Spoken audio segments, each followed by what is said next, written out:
Guys welcome to our YouTube channel. ఈరోజు మనం గోరుచిక్కుడుకాయ ఎలా చేయాలో చూసుకుందాం. ఇలా గోరుచిక్కుడుకాయ అనేది ఇలా ఈజీగా కట్ చేసుకోండి. దెన్ ఈ గోరుచిక్కుడుకాయ అనేది కుక్కర్లో పెట్టేసి 1 విజిల్ వచ్చేదాకా మనము దాన్ని కుక్ చేసుకోవాలి.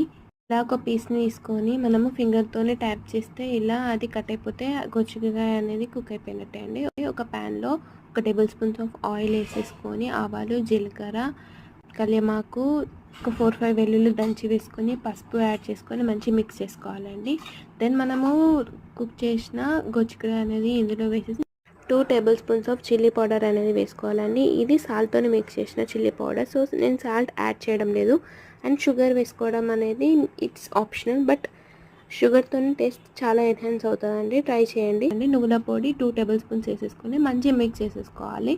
కొత్తిమీర ఆకు వేసేసుకొని మంచి మిక్స్ చేసేస్తే అయిపోతుందండి. ఇదంతా మనము మీడియం ఫ్లేమ్లో చేసుకోవాలి.